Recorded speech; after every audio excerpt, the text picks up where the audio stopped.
تو حسن کا جو معیار جو قریب سے دیکھے وہ کہے وَأَحْسَنُ مِنْكَ لَمْ تَرَ قَطُّ عَيْنٌ وَأَجْمَلُ مِنْكَ لَمْ تَلِدِ النِّسَاءُ.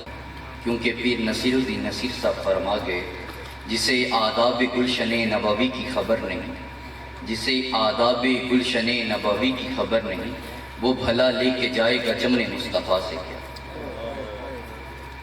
حضور علیہ السلام نے ارشاد فرمایا ان اللہ جمیل ویحب الجمال.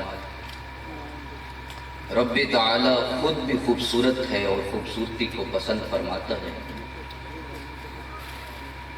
وہ خود بھی خوبصورت ہے، اس کی تخلیق بھی جمال آرا ہے، اور کارخانہ ربوبیت کے اندر جس کو حسین ترین تخلیق ہونے کا اعزاز حاصل ہے وہ حضرت انسان ہے. رب تعالیٰ نے قرآن مجید کے اندر ارشاد فرمایا لَقَدْ خَلَقْنَا الْإِنسَانَ فِي أَحْسَنِ تَقْوِيمٍ. ہم نے انسان کو احسن تقویم پر پیدا کیا، یعنی کائنات حسن کو وجود انسانی میں مجتمع کر دیا گیا. پھر کائنات انسانی کا حسن جب اپنے اوج پر پہنچا، اپنے کمال پر پہنچا، تو وجود مصطفیٰ تخلیق پذیر ہوا. یہ وہ حسن ازلی ہے کہ جب پھیلا تو کائنات حسن کی مانگ بھر گئی، اور جب سمٹا تو چہرہ مصطفیٰ سے مہنمن ہو گیا. یہ رنگ بہار گلشن، یہ گل اور گل کا جوبن، تیرے نور قدم کا دھون اور اس دھون کی رانائی. ماں اجمل کا تیری صورت، ماں احسن کا تیری سیرت، ماں اکمل کا تیری عظمت، تیری ذات میں گم ہے خدائی. اقبال علیہ رحمہ فرماتے ہیں ہر کجا بینی جہان رنگ بو، عام کے از خاکش بروید آرزو. یہاں سے نور مصطفیٰ اورا بہاس، یہاں ہنوز اندر تلاش مصطفیٰ. اقبال فرماتے ہیں میں جدھر بھی جاتا ہوں وہاں کی مٹی سے یہی آرزو حویدہ ہوتی ہے، یا تو وہ چہرہ مصطفیٰ سے چمک دھمک رکھتی ہے، یا وہ تلاش مصطفیٰ کے اندر محب ہے. رب تعالیٰ نے حضور کے ظاہر کو، حضور کے باطن کو وہ حسن دیا، وہ جمال دیا، وہ دل فریبی دی کہ الخصائص الکبریٰ کے اندر امام جلال الدین سیوطی علیہ رحمہ ایک روایت نقل کرتے ہیں قال ابو نعیم اوتی یوسف من الحسن ما فوق بین انبیاء والمرسلین بل والخلق اجمعین. حضرت یوسف علیہ السلام کو تمام انبیاء و مرسلین بلکہ تمام مخلوق سے زیادہ حسن دیا گیا.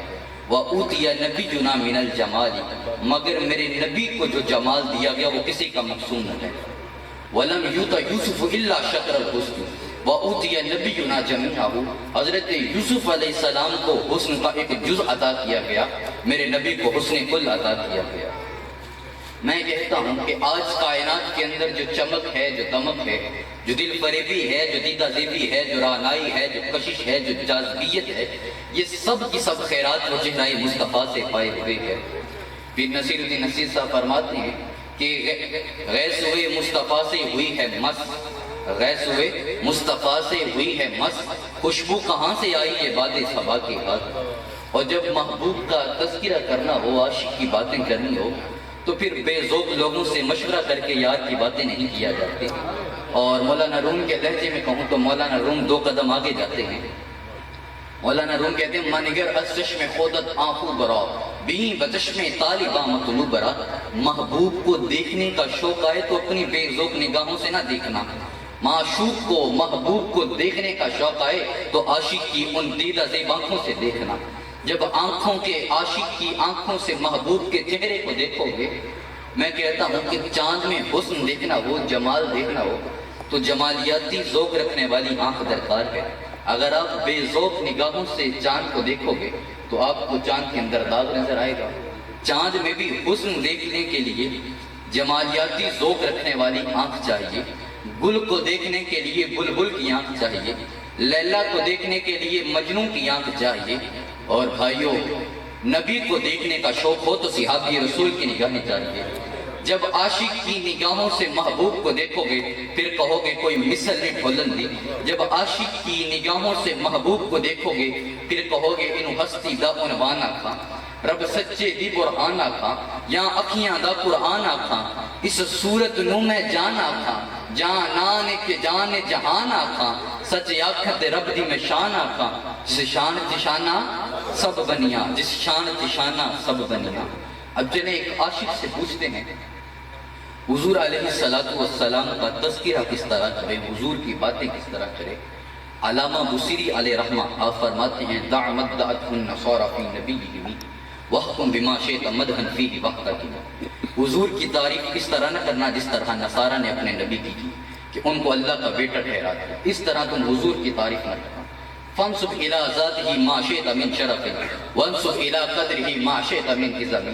اس چیز کو چھوڑ کر جس معزز و مکرم شے کی تم چاہو حضور کی طرف نسبت کرو۔ فإن فضل رسول اللہ لیس لہ حد فیورب عنہ ناطق بفمہ۔ حضور کے فضائل کی حد ہی نہیں ہے جسے کوئی بیان کر سکے۔ حضرت حسان بن ثابت کہتے ہیں ما ان مدحت محمدا بمقالتی لیکن مدحت مقالتی بمحمد۔ ارے تم کیا سمجھتے ہو میں اپنے شعروں سے حضور کی تعریف کرتا ہوں؟ ارے نہیں، در حقیقت میں ان کا تذکرہ کر کے اپنے شعروں کو چمکاتا ہوں۔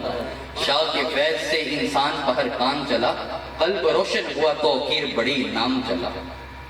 اور حضور علیہ السلام کا حسن سورج سے بھی بڑھ کر ہے، چاند سے بھی بڑھ کر ہے۔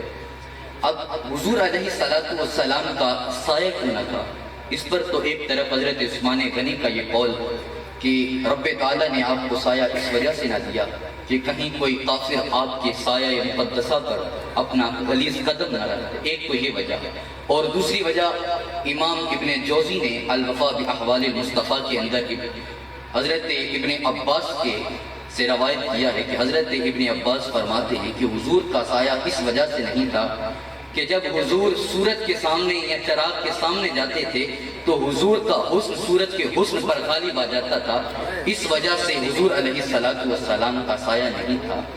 اب حضور علیہ السلام کو اگر چاند بھی نہیں کہنا، سورج بھی نہیں کہنا، حضور چاند سے بڑھ کر حسین، حضور سورج سے بڑھ کر حسین، اب حضور کو کہیں تو کیا کہیں؟ چلیں بریلی والے سے پوچھیں حضور کو کیا کہیں؟ اے رضا جان انا دل تیرے نغموں کے نثار، بلبلے باغ مدینہ تیرا کہرا کیا ہے۔ بریلی والے سے پوچھیں حضور کو کیا کہیں تو بریلی والے نے کہا سرور کہوں کہ مالک و مولا کہوں تجھے، باغ خلیل کا گل زیبا کہوں تجھے، ارمان نصیب ہوں تجھے امید گر کہوں، جانے مراد و کانے تمنا کہوں تجھے، تیرے تو وصف عیب تناہی سے ہیں بری، حیران ہوں میرے شاہ میں کیا کیا کہوں تجھے، لیکن رضا نے ختم سخن اس پہ کر دیا، خالق کا بندہ خلق کا آقا کہوں تجھے۔ اب حضور علیہ السلام کی زلفوں کا حسن دیکھیے۔ حضرت ابو طفیل یہ آخری صحابی ہیں، یہ اعلان کیا کرتے تھے لوگوں آؤ مجھ سے حضور کے بارے میں پوچھا کرو۔ لوگ آتے آ کر حضور علیہ السلام کے بارے میں پوچھتے ہمیں بتائیں حضور دکھتے کیسے تھے، حضور علیہ السلام سخن آرائی کس طرح کرتے تھے، وہ محو گفتگو کس طرح ہوتے تھے۔ حضرت ابو طفیل سب بیان کر کے اختتام پر اتنی سی بات کہتے ہیں میں نے فتح مکہ کے موقع پر حضور کو دیکھا تھا، فما انسا شدت بیاض وجہہ ما شدت سواد شعرہ، میں نے فتح مکہ کے موقع پر حضور کو دیکھا تھا، وہ منظر آج بھی میری آنکھوں کے سامنے ہے۔ وہ منظر کیا ہے؟ وہ بددہا مکھڑا حضور کا، وہ واللیل زلفیں حضور کی، وہ منظر آج بھی میری نگاہوں کے سامنے ہے۔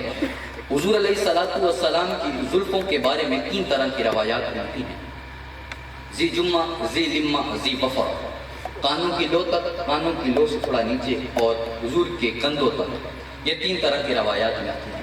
اچھا آپ کا اگر ذوق ہو تو سوال پیدا ہوتا ہے صحابہ نے جس حالت میں حضور کو دیکھا اس حالت میں ہی بیان کر دیا، تو میں کہتا ہوں صحابہ بتانا چاہتے تھے ہمارا محبوب اتنا سونا تھا، تم حسن کا جو بھی معیار لے کر آؤ در مصطفیٰ پہ سر تسلیم خم کر دو گے، تم جس بھی حسن کے معیار کو لے کر آؤ۔ حضور علیہ السلام کی جو زلفیں تھیں ان میں نیم خم تھا، جس طرح چاند کے اندر نیم خم ہوتا ہے اس طرح حضور کی زلفوں میں خم تھا۔ اب کتب سیر میں امام زمخشری کا ایک قول نقل ہے کہ حضور کی زلفیں اس طرح کیوں تھی؟ عرب میں جو حسن تھا وہ گنگریالے بالوں سے تھا، عجب میں حسن بالوں کے سیدھے ہونے کے ساتھ تھا۔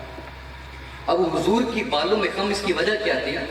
علامہ زمخشری فرماتے ہیں عرب میں حسن گنگریالے بالوں سے، عجب میں حسن بالوں کے سیدھے ہونے سے، تو رب نے حضور میں عرب کا حسن بھی شامل کر دیا، عجم کا حسن بھی شامل کر دیا۔ جو حسن کا جو بھی معیار لے کر آئے در مصطفیٰ پہ آ کر غلامی اس کو کرنی پڑے۔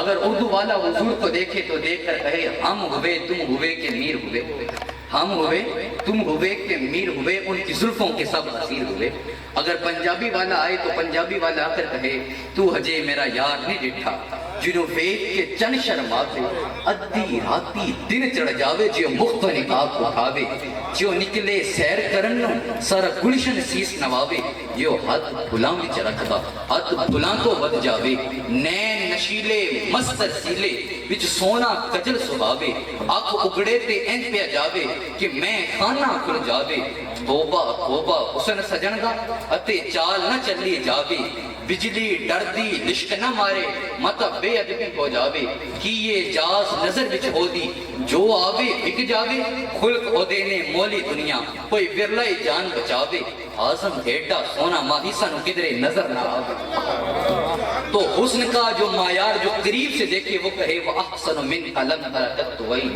وَأَجْمَلُ مِنْ قَلَمْ تَلِدِ النِّسَاءُ حضور آپ کا حسین میری آنکھوں نے دیکھا ہی نہیں پھر خود یہ جواب دیا یہ آنکھیں دیکھتی کیسے کسی ماں نے جنا ہی نہیں ہے اور جو قریب سے دیکھے وہ یہ کہے جو دور سے دیکھے بریلی سے دیکھے تو پھر وہ کہے لم یاتی نظیرک فی نظری مثلے تو نشد پیدا جانا جگ راج کو تاج تورے سر سو ہے تجھ کو شہید سرا جانا انا فی عطش و صفاق اتم اے غیث و پاک ابر کرم برسن ہارے رم جم دو بوند ادھر بھی گرا جانا